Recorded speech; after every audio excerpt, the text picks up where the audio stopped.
Hello, everybody. Hello, Caroline. Very nice to Hello, see you again. And lovely to. we warmly welcome everybody to another podcast of No Visible Bruises. And here we have our special, actually, teacher and co-host and all in together. And she's going to teach us a very nice topic today. So, Caroline is a brain spotting practitioner, somatic trauma informant in like positive psychology. She helps a lot of people. And a little while ago, she was telling me how many events she participated within the past week or so. So, Caroline, I would like to hand it over to you. What are you going to teach us today? And yeah, and all these topics you choose and what you are trying to help people with this is very fascinating, and we are very grateful for it. Brilliant. Yes, thank you so much, Yogi Sanjivana, and everybody else for connecting in with us and getting curious about, the trauma behind abuse and everything, and how we can find tools and techniques to be able to help and support us moving through our lives. So today I wanted to talk to you about attachment-focused bilateral stimulation. Mm-hmm. So this is just a technique that my mentor Caroline Strawson taught me last week with regards to a different somatic embodied tool to be able to help downregulate our nervous systems when we're feeling a little bit dysregulated, essentially, when we're feeling those overwhelmed moments in our lives. Mm-hmm. And also as well, like considering the element of trauma potentially when we're feeling dysregulated. Quite often it can feel very isolating. I mean, you can feel very alone in those sensations within your body, and often as well societally can shame you for being upset, right? And so this hopefully today we're going to discuss about how attachment style bilateral stimulation can actually help you to find a resource within yourself to be able to help you feel more connected with yourself, and so therefore feel less alone. Oh. Because ultimately the power of our imagination and our felt sense within the body, to be able to feel calmer within ourselves, is where we have that tool and that self reserve of that library within us to be able to help us moving forward. So if that'd be awesome to be able to talk about that today. Awesome. So I'm just going to be referring to my notes. So For apologies if sure. I'm looking down a little bit. Yeah, no problem. That's totally Yeah. fine. So the resource tapping with bilateral stimulation focused with attachment. It's a really gentle neuroscience informed method for helping clients with their inner calm, their strength, and their emotional resilience. Mm-hmm. Okay. So what we'll be learning is what bilateral stimulation is and how it works in the brain, and how to combine bilateral stimulation with attachment focused, imaginary, powerful nervous system shifts. Mm-hmm. Um, and so we're going to also understand a little bit of the neuroscience behind bilateral stimulation and exploring that resource. Okay. Mm-hmm. Okay, okay. So, awesome. So, right, let me have a little look here. So it's understanding the basics of bilateral stimulation. Okay, so what it does, bilateral stimulation, ultimately, it helps to activate the left brain hemisphere and the right brain hemisphere by utilizing your body's left and right movements. Okay.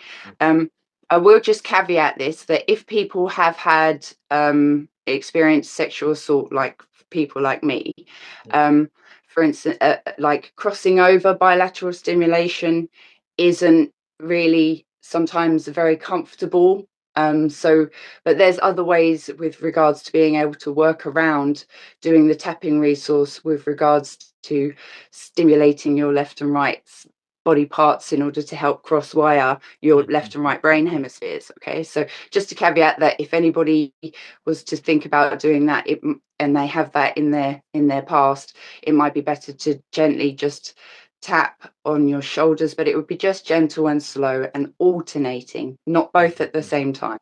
Okay, just to help your nervous system just to come back into the present, feeling that sensation of the left and the right. Okay, and it doesn't have to be on your shoulders, as you say. I mean, sometimes you can do the butterfly tapping, or alternately you could do just the palms of your hands if that feels more comfortable, to just tap into a resource of a calm feeling and sensation that you would visualize moving forward beforehand. So, or alternately, you could tap onto the thighs, alternating thighs or the knees, or I mean, also you could put your hands in your pockets if it feels comfortable, like, you know, because obviously, like sometimes if you're out and about, you're like, oh, I just need to, you know, down regulate because I'm feeling a bit overwhelmed to get this out, and then everybody be like, what are you doing? So sometimes, you know, just subtly for that tool for yourself to just tap inside your pockets, or just to be able to remember that it would be gentle and slow movement of each side to be able to help with that cross wiring and down regulating of your nervous system.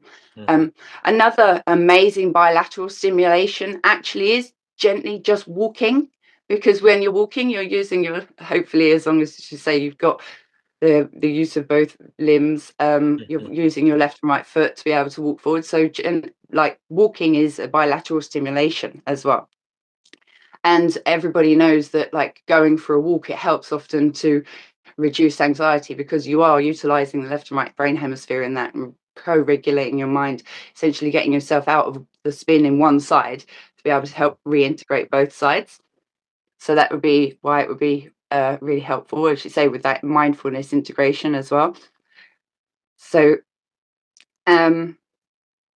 yeah, amazing. And also as well, when you start opening up your left and right brain hemispheres as well, it can also help reduce brain fog and increase memory and everything. And also what it does as well is it helps to timestamp things back into the hippocampus as well. So for instance, like when you'd be feeling, if someone would be feeling dysregulated, what's happening in their brain is their amygdala is gone on fire alarm, red alert, like something's not safe in my environment. And that's absolutely fair and valid, that your nervous system is, as you say, always working for you to look after you. But ultimately, if the environment, it may have triggered something from your past, but it's not actually hostile in the given moment, as you say, but you're being dysregulated in that moment. Just using this side to side bilateral technique is really helpful. Another couple of ways that people can use bilateral stimulation as well as EMDR, eye movement desensitization, and reprogramming. It uses the optic nerve, the eye movement, to go left and right, to be able to utilize that as well. But obviously, if you're going to do that, probably use a practitioner. And also brain spotting, the modality that I'm trained in, it originates from EMDR, like, so focusing with the eye movement, but it also uses an auditory bilateral stimulation. So music, like when the sound comes into one ear and into the other, again stimulating those left and right brain hemispheres to create cohesion, essentially. So yeah, so that's some of the amazing ways that you can utilize bilateral stimulation. Yeah, so so bilateral stimulation. Just talk a little bit about the history of it. So the initial concept was in around 1987, when sort of like, actually I believe it was the lady that invented EMDR. I can't remember her name off the top of my head, but she as you say, noticed using her eyes in the left and right brain hemispheres helped to downregulate her nervous system, as she was a neuroscientist. And then in the 1990s, there were the first sort of studies coming through to really look for those brain scans to be able to see what the effectiveness was. And then in about 1995, it began to be used as a therapeutic technique to actually help with trauma treatment. And then, as you say, since the 2000s, it's become more widespread use for that. So yeah, so that's awesome. But ultimately, it is a framework to be able to create self-soothing, as you say. So being able to, obviously, you'd want to be able to, if you can, set up the framework with regards to creating that attachment that within your subconscious to the sensations of tapping left and right, so that you can get the down regulation activation a lot quicker. But again, I mean, ultimately, gently going for a walk often will help anyway, even if you don't have that framework set up. So so we would so yeah, so that's some of that beautiful opportunity for us to look into that. I'm just quickly scrolling through my notes just here, just seeing Sure. whether or not I've so essentially with bilateral stimulation, we're utilizing it for a calming modality, a calming tool that we can help to create a calm, safe state within our bodies. Okay, so so what you would do if you're happy with me for just to go through just how to set that frame up, would that be cool? Yeah, surely. Okay, again, so just to caveat this, if Uh, anyone's watching this this video and they're driving or operating heavy machinery, obviously don't don't join in right now. Just make sure that you're in a calm place to be able to watch this video back in order to sort of look into connecting in with creating this for yourself. And ultimately as well, you know, I'm available if anyone wants to, you know, go through and deeper in actually creating this together with me. But what you would want to do is make sure initially, before you're actually tapping, is that you've already down regulated your nervous system to start off with when you're creating this tool for you in the first instance. So again, that would be a bit of grounding that we do with regards to just pushing our feet, alternating them into the floor, just feeling that sensation within the floor, and just feeling your ankles and noticing your ankles, and then just tensing your calves and your legs and noticing them, and noticing your knees, and just noticing your thighs, and wiggling your bottom in the chair, and noticing your back in the back of the chair, and rolling your shoulders, and just rolling your neck as well, just relaxing any tension you're noticing there, just noticing your head, and then moving your face muscles around, giving them some movement. And then noticing your breath as it just gently comes in and goes out. Maybe you want to put one hand on your chest and one hand on your stomach, and noticing your chest and noticing your stomach as it just gently rises and falls, just at the gentle rate that your own breath is wanting to move. And just noticing those sensations there. And just allowing yourself to relax with that. Amazing. And then just gently relaxing your hands away, giving them a move and a stretch, and noticing them. Amazing. And then again, just relaxing there with maybe your eyes closed, or maybe just your eyes just gently looking into the unfocused place. And just finding that sensation of calm within your body. And noticing where that sensation is most powerful within your body. Wherever that might be, feeling that resource. And then connecting into that resource as well with regards to visualizing a space within your mind's eye that is calm for you, wherever that might be. Maybe that's a real place, maybe that's an imaginary place. What does this place feel like for you? And just noticing again with your five senses, really immersing yourself into that. What can you see in this calm place? What can you hear in this calm place? What can you smell in this calm place? What can you touch in this calm place? How do you feel in this calm place? Just really deeply feeling into that sensation of calmness. And allowing yourself to be there. Really immersing yourself in that place. And then just gently taking some really nice deep breaths in for 5, hold for 2, and then out for 8. It's just at your own pace.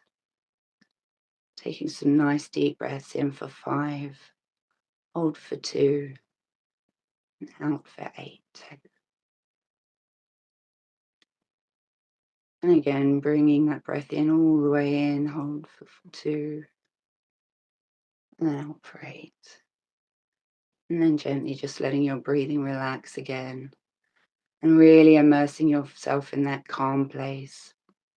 And just gently tapping now from one side to the other with your hands on your thighs. Just really being in that calm place. Just gently tapping that sensation in, feeling every time you tap the calm you're getting. Every tap on each side, calm you're getting. Feeling that sensation there. Noticing the calm as you look around. Noticing the calm as you hear. Noticing the calm in the things you smell. Noticing the calm in your touch as you tap in each side just gently. Keep tapping slowly. Just keep tapping that sensation in now.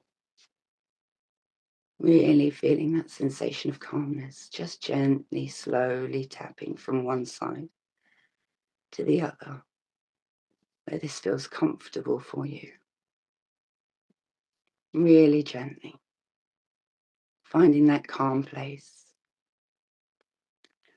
Just tapping that sensation in. Nice and slowly. Nice and slowly. Again, looking around, noticing what you can see, noticing what you can hear, noticing what you can smell, noticing as you touch, you're tapping this slow, calm sensation of this place in. Now gently allow a word to come into your mind that relates to this place, this calm place. Giving yourself this resource in your library, this word, keep tapping this word in that will relate to this sensation of calm. Keep tapping. Just gently keep tapping and then bringing your attention back to your breath with that 5 to 8 breath again. Just gently keep tapping as you breathe in for 5 and hold for 2 and extend for 8. And again, in for 5, hold for 2 and extend for 8. Breathing in the last time and hold for 2 and extend for 8. And then as you release your breath and just opening your eyes, coming back up into the room, allowing your body to move. Yeah. Amazing. And so now we've created that that attachment to a calm place within your mind's eye. And hopefully you've given that a word as well, to be able to just quickly activate it within all of the realms of the library that you have, to just tap in that sensation and say that word to yourself. And that there will just help to bring you into that calm place in your nervous system. And that's a tool for everyone to have now. How did you find that experience, Sanjivana? Yeah, it was wonderful, Caroline. Yeah. And Yeah. sorry. Yeah, go for it. And the count, like how does it work exactly?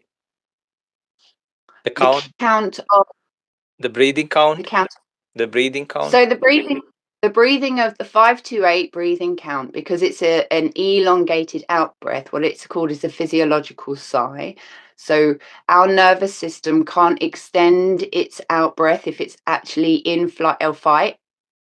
So when we are able to logically, cognitively be able to take control of our breath to extend the out breath, it naturally downregulates our nervous system, and it reminds our nervous system that we're not in a dangerous environment, we're somewhere safe, that we can extend that out breath. Because if you're actually being chased by a lion or something and you're actually running, you're not going to be able to go, oh, I'm going to extend my out breath here. It's like, I need to bring all the air in and quickly run. So that's how that works, that physiological sign. That's why that's really beautiful to be able to, as you say, start off with that grounding technique, to just notice where you are within your body and find that calmer resource spot within your body that really feels calmer in the relation to everywhere else, and then tapping into that resource and then noticing within your mind's eye that visualization to be able to attach that place that's now within your library banks for you moving forward, no matter where you are. And we've tapped that sensation in as well, utilizing the bilateral stimulation to be able to again help your left and right brain hemispheres correlate. And so it's used a multitude of skills there. So breathing, resource spot, and resource tapping as well. So yeah, so it's pretty good fun. Yeah, yeah, yeah. So it's like the in breath is 5, and then two, and then the out is 8, right? Yeah, in for 5, hold for 2, out for 8. I mean, Okay. those are just like, that's just the, as long as the out breath is longer than the in breath and you have a short hold. I mean, you can also do like a slightly more subtle physiological side, but it includes like a short sniff. So you'd inhale all the way up, and then when you feel like your lungs are fully filled up, you just sniff at the top and then just exhale as well. Because again, when you're running, it's like harder to sniff as well. Mm-hmm. So that's also another way to help that. But if say for instance, if you're in a meeting and it's not really very convenient to be able to just kind of do, I'm going to do hold for 2 and then relax for 8, you can just do sort of essentially, like, you'd have to practice being able to do it, but you breathe all the way in, and again you're just having a conversation, breathing in and then hold, and then so it's a lot more subtle, but just that sniff at the very top when you've breathed all the way in to expand your lungs, and then just increase that little extra bit. It helps to inflate, and again oxygenating your brain as well, so just helping you think and feel calmer as well. Mm-hmm. Yeah. Okay. Amazing. Yeah, so that's what you would do there for creating a calm place to be able to help down regulate your nervous system. And again, if people want to watch back over that, to just be able to, when they're in a calmer kind of learning space within their daily lives, and integrate that within their routine to be able to just downregulate. As you say, it's not very long, it's only a few minutes. And because ultimately with all tools, regardless of whether or not you know them, if you don't practice them, they don't work as effectively. So, but I will tell you a story about my own journey with regards to having done a safe place, a calm place, where my coach actually taught me this resource tapping a few years ago. And it wasn't long after I'd been carjacked and mugged at knife point, and I'd actually had my car keys snatched out of my hand. And then, as you say, so quite a traumatic event. And it cut my hands, cut my fingers, and my body obviously remembered the sensation of having my keys snatched from my hands. Um, so, and anyway, a few months after that, I'd learnt this skill to help me resource tap. But it transpired that my son, I saw him walking home from school, and I was going to collect my daughter and my other son from school, and I just happened to give him my keys so he could get in because he was coming home. And just the nature of the way that he took them out of my hand actually triggered me to go back into that horrific event. And like, as you say, like, and because that's the nature of triggers, right? Your body holds the score. It always remembers, oh, this sensation that happened, so I became quite dysregulated just in that instant, even though I was nowhere near it. I was just literally spoken to my son and given him, like, thought like something that you would think was innocuous, but I became really dysregulated. And so thankfully I learned that calm resource tapping, and I utilize the hand in hand tapping like this. And my word for that space is tranquil. So I just remembered to do that as I continued to walk, and also I was utilizing the bilateral stimulation of walking as well. And before I'd gone another 50 yards to the end of the road, I was back to calm again. But I know that previous to that, I'd had panic attacks if sensations were of things felt triggering to that. So it just testament that for myself, I know that it works to be able to, as a tool, to remember to be able to do it. But again, it's something you need to practice to be able to remember to do it. So so I invite people to watch that bit back, and to just give themselves the opportunity to just rehome that, and then obviously once you've already got it, you've got that sensation within your mind, and you can practice it without the video moving forward. So awesome. So Yeah, so and then obviously, like, you know, this kind of tapping, because it is a self-soothing modality, you know, you can use it in any kind of emotional pain or after conflict, or, you know, to also help with grief and loss emotions as well. Because essentially, um as we said, it's about just helping that rhythmic left and right brain hemisphere. And I'm sorry, I've already covered these bits That's on my note.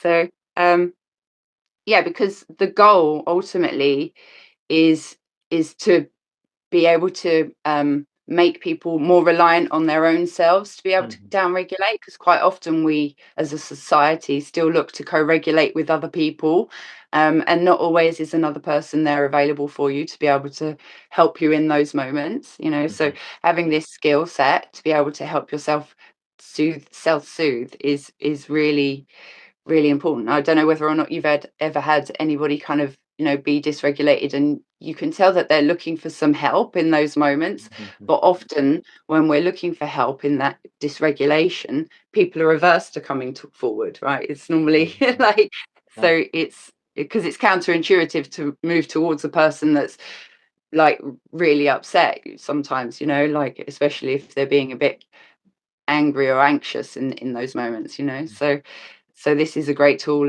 if for anybody that feels like in those moments they are abandoned, you know, you can give yourself that. And then also move, like, I won't explain how to create attachments of people or animals and things, but you can potentially do that if people wanted to work with me to be able to create other resources within their library of how they can tap in other sensations to be able to help and create essentially an army of different ways and environments and mhm, different attachments within their lives to be able to help them for to essentially what we're doing is creating capacity within our nervous systems to be able to deal with things. mhm, So yeah, um so yeah, and that's Cybam. And yes, so we used in there as well the Cybam connection of words, sensations, images,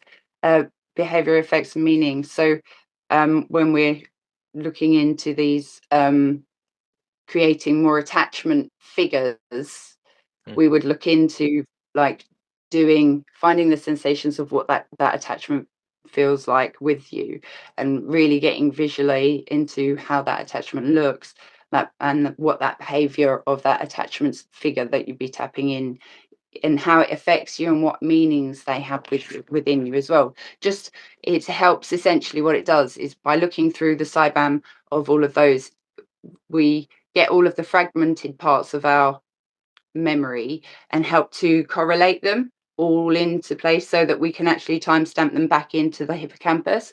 Because essentially what trauma is it's something that we've had to experience on our own, and we've not been able to downregulate ourselves to be able to process it, so it's fragmented into different parts of our behavior. And um by holding the space to be able to like find within our self-soothing mechanisms those all those different areas, to bring them all back into cohesion so that then we can timestamp it, and then it's not so overwhelming.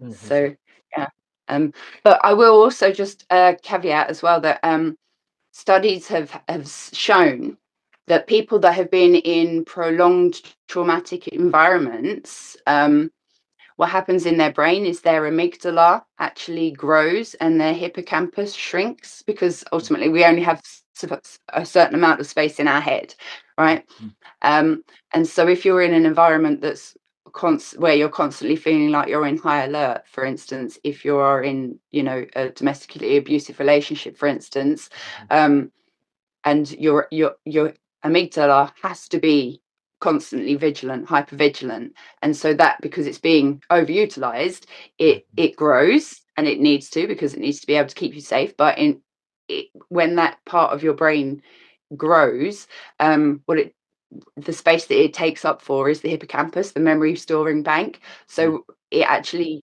does physiologically change your ability to remember things over a long period of time. So just but conversely as well, the mind is neuroplastic, so it is always moving and changing and growing. So hopefully, once a people are able to get into an environment that isn't as dangerous, is the word that actually needs to be used, because it is a life-saving mechanism within us. Once you've been able to come out of that, then your brain is always moving and changing and growing, and the neuroplasticity within that, it does mold and reshape. But it's just fascinating to see that that there is the studies out there that show that the amygdala does grow and shrink your hippocampus if you're in that, so that's also a really great way of de-shaming people that have sometimes been in traumatic, like long exposure to abuse. Because they quite often will be shamed and blamed for not being able to remember things and getting brain fog, and it's a physiological change within their brains. It hopefully helps to de-shame like that. Anyone that's kind of, as you say, coming out of it, it's like, I don't know, I can't remember, it's like, it's okay, your brain has changed. So yeah. You are hyper alert, so you'll, as long as if anything happens, you'll be ready for that. So yeah. So any questions? So Carolina. So this is like when you say dual. That's why we tap on both sides of or we use both our legs, or tap on both of the sides of our maybe knees or thighs, no? Or like you said, like we use both our eyes. So that is to Yeah. like make the function of both sides of the brain, right? Yeah, absolutely. I mean, so right. So generally speaking, we think that like the right side of the hemisphere is like logic and the left side of the brain hemisphere is emotional. But again, there's a caveat to that like everybody's unique and different, and it's not a complete that this is this way and this way. But just the general rule of thumb is that your right hemisphere is your more logical and your left hemisphere is more abstract. So when we're thinking about logic in the right hemisphere, we're thinking logical, analytical. This is the verbal part of your brain as well. Sequential, linear, details, knowledge, strategy, mathematical, scientific, reality, facts, language-based, and memory. And then our left side would be more abstract, creative, visual, holistic, intuitive, big picture, beliefs, possibilities, philosophical, spiritual, fantasy, imaginary, perceptual, and symbolic memory. Okay, so those are just kind of like from studies over the decades of what we believe that those are the hemispheres that keep control of. And your brain also, it goes in like a 6-hour cycle as well. So like you'll have more analytical for 6 hours, and then you'll have more creative for 6 hours, because essentially, again, just if we were to think of your brain being an engine or a computer or something, it's like this side needs to be able to rest and repair, and so this side takes up a bit more of the effort, and then it transitions over, because ultimately your brain always has to be working, but so that's why it allows itself to kind of have more of a rest for 6 hours.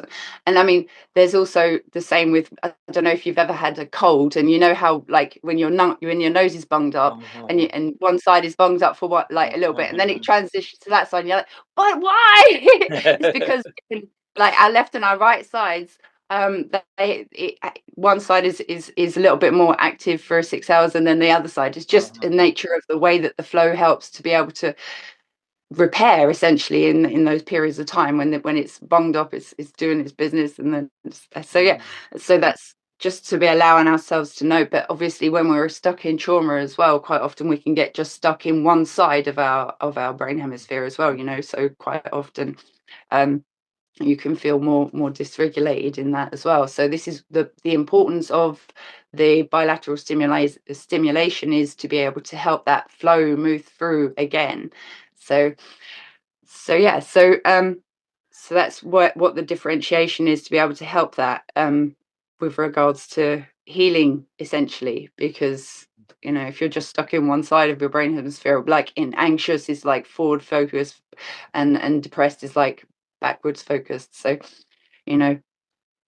anxious again would be in that creative kind of like future casting, like what is it that might happen potentially, whereas like depressed is like that logic, this has already happened and I know that this is terrible. Does that make sense? Like that's where you get Sure, stuck. sure. That's why they um so yeah, so and then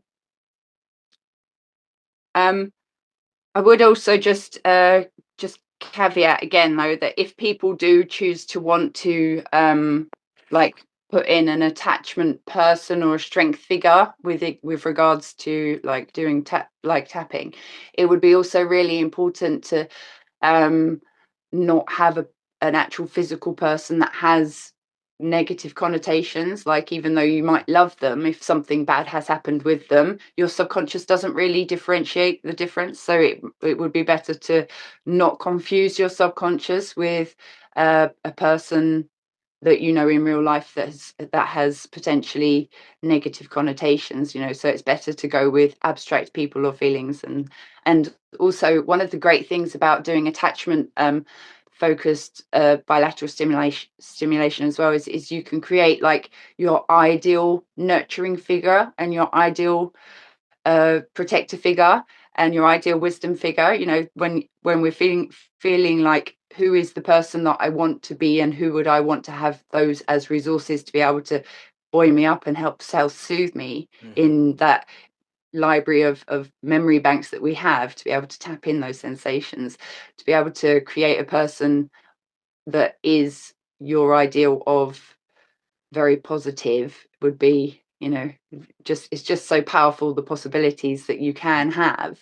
And so, and just gently giving ourselves the opportunity there to just explore how that feels, to feel who would be your ideal nurturing figure moving forward. Like, if somebody abstract, maybe a person from the television that inspires you, or again somebody just completely abstract, or even an animal can nurture you, something like that. That will, there's all sorts of, whatever intuitively feels right for you to be able to move forward with those. And then you just tap those, that as be another resource that you could tap in. And so it was just really exciting to be able to utilize attachment style bilateral stimulation as well, just because again, with the nature of the actual physical movement and how it connects it into the body to help those resources be felt. Because ultimately, in order to downregulate your nervous system, it has to be a felt sense. You can't just think, oh, I'm going to be calm, because your body will be like, no.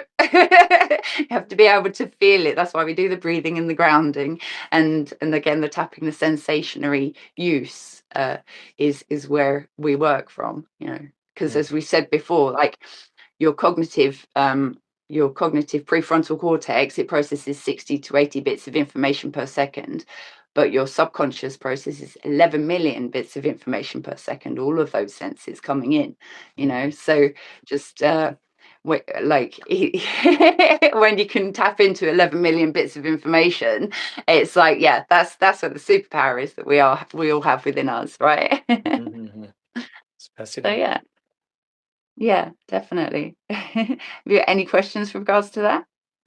No, that's fine. So then the brain can Yeah. adjust from time to time, right?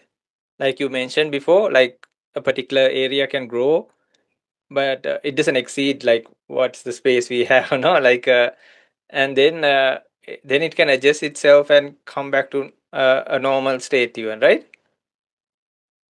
Uh huh. Uh Yeah. huh. Yeah, absolutely. I mean, our brains are neuroplastic, so that plasticity means that it's always growing and moving and changing. Every single second, new data comes in, so everything's always like, even for instance, today, talking and learning about this, it's all new data, so it's going in, it's changing things, it's moving things around, other things that maybe potentially no longer needed like changed and moved around. So yeah, it's pretty epic in there. And like, because that's the thing as well, like with belief therapy and everything, it's like it's about changing those thought patterns that may originally have gone to like been deep inroaded thought patterns that all connect into being negative and having negative connotations, and then practicing moving into positivity. Obviously initially, like, your brain will go, oh no, that's the fast track to that the end result, like the ABC of like input is the A of whatever the environment has stimulated you with, and then you've had a sensation from it, and then you've had a thought that comes with that sensation, and then you've had to think about where do I want that to go, and then created an action from it. And obviously, like, our brain does this super quick to get from A to Z in that thought process. And obviously, like, some neural pathways are a lot more like super highways, like thought processes go through that, like that's why you get like kind of autopilot sometimes. You're just washing up, or even like, for instance, on the drive home from work, that route is just like autopilot. And then suddenly, for instance, if there's road traffic incident and you have to divert, and you're like, oh no, now I'm not in my autopilot, and now I've got to think about what I'm doing. So that's where we get into those neural pathways that just, because our brains ultimately want to be able to just make life as easy for us as possible, so that we have other energy for the rest of our body to be able to do its rest and digest and look after itself as well. So, and again, I think we've mentioned as well that, like, if you're in a trauma response, your brain can be taking up to 60% of your daily energy. Whereas if it's in a rest and digest state, it should hopefully be only using about 25% of your daily energy. So that's a big chunk of energy that your brain will be using to remap and repair itself. If you're in trauma, like constantly having to like walking on eggshells and not knowing what way is safe. So ultimately, that's where we're getting those inflammatory diseases from, like, because your body hasn't had the energy to be able to like repair other parts of your body, or like IBS, for instance, again, like gut health. It's just the energy hasn't been going there to be able to help it, because it has to go here to keep you safe moving forward. Like, that's just how it works. So, but ultimately, again, just like if there has been an accident at work, and like on the route home, and you can figure out another way round, even though it might be uncomfortable, it might be longer or whatever, it's just, but then if that became the only route that you could go because you could no longer go the original way, well, then you're taking, like, you will learn it, and you learn it actually really quickly, a lot more quickly than we think. And also as well, there's the element of positivity and play with regards to learning a new thing, as against like negativity. So if you're engaging your creativity, your positivity, your curiosity, the playfulness, learning a new task only takes about 20 repetitions, and then you should have that neural pathway kind of activated, because it feels fun to go to it. So your brain always wants to do something that feels good, like, for instance, smile, like create that endorphin happiness hormone feedback loop, right? Because we are chemical beings, right? And if it feels fun to do it, then you're going to be more inclined to do it, and so you can learn it quicker. So if you can create fun with it. But conversely, if you're learning something that you've put like, oh, I don't want to, it feels hard and heavy, you're going to have to repeat learning it about 100 times before the neural pathway will actually connect in and do it. So, like, even physiologically, your brain doesn't want to learn things that are hard and difficult, and you have to understand that what kind of attachment you have to the nature of how you're learning it as well. So if you can involve fun and joy into learning, it's a lot quicker, like five times, like 20 repetitions or 100 repetitions, right? It's like and it's like, well, let's bring fun into school. Yeah, which is quite phenomenal. I love it. So yeah. Thank you so much, Caroline. Any questions on? No. Yeah, It's no fine. worries. Yeah, cool. Yeah, I'm just checking my notes again, just quickly. Sure. So yeah, so just to like remember as well that, like, remembering events and activities similar to brain regions and lived experiences, you know, that helps with your subconscious creating that realness. But again, it doesn't have to be real, like your mind's eye imagination. The brain doesn't really understand the difference. The subconscious doesn't understand the difference between real or imaginary, right? Like, you're still feeling those sensations. Okay, when we had our eyes closed and we were tapping in that calm resource, if it was an imaginary place, like, you're still feeling the sensations of it. Yeah. So and visualizing a supportive figure can evoke the same physiological calming response as that actual physical presence. So, when we spoke about also earlier on with regards to, if quite often we would look to co-regulate with someone to be able to help us calm ourselves. Like, for instance, if we are very distressed, often if a person that we know cares for us comes in and gives us a hug, that often really quickly helps to downregulate our nervous systems, as long as the person is a person that represents safety for our nervous systems and doesn't actually represent threat. Because if a person that represents threat gives you a hug when you're dysregulated, it's not going to calm your nervous system. If the nervous, like, what it will do in that moment invariably is it will push you into a dorsal vagal freeze response. If that's the person that's then giving you a hug, you're just going to go into that people pleasing, fawning, okay, I'm okay, because you feel trapped, and your subconscious is like, all right, the best way to get out of this is to pretend like we're okay. And what we need to also appreciate as well is that dorsal vagal, like a deep freeze response, actually looks very similar to ventral vagal in the calm, relaxed, rest and digest. But there are those subtle nuances. Like a rest and digest relaxed person will be just sitting there, just calmly, gently relaxed, and they'll be broad shouldered and their chin will be up and everything. So a person in dorsal vagal will be, open to creativity and play and more spontaneous and more kind of open. But conversely, a person that's in like dorsal vagal, you'll notice the even though they'll look like they're at calm at rest, but you'll notice the slight more tension in their shoulders. You might notice more tension in their jawline. Like, even though they look like they're sitting calm, they're patiently, like, there's just those micro nuances that you can tell when a person isn't just in rest and digest and in down regulated. So like, but it is very, very subtle, and quite often it can be very easy to miss. Whereas conversely, when a person's in their sympathetic part of their nervous system, more in their fight or flight, obviously you can see that higher activation and mobilization of energy. Either they're feeling more aggressive or more anxious. So that's often a lot more easy to differentiate. So just again, if you're looking to create attachment figures with regards to tapping in a sense of calmness within your body and a resource, just being mindful of how you felt in the nature of a hug. But again, going back to how we co-regulate, like as you say, like, often if somebody is in that more sympathetic, more anxious kind of self state, if they're coming into a person that's in ventral vagal to find a companionship and a hug, to be able to, like, find that flow again and help them down regulate the nervous system.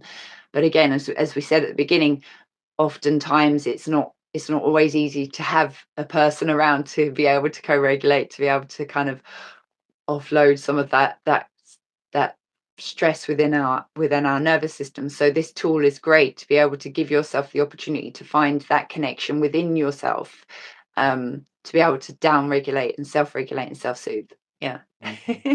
But also there's a caveat as well that like little children under the age of 7, because their brains are in theta state, they can't actually down regulate themselves. They have to co-regulate.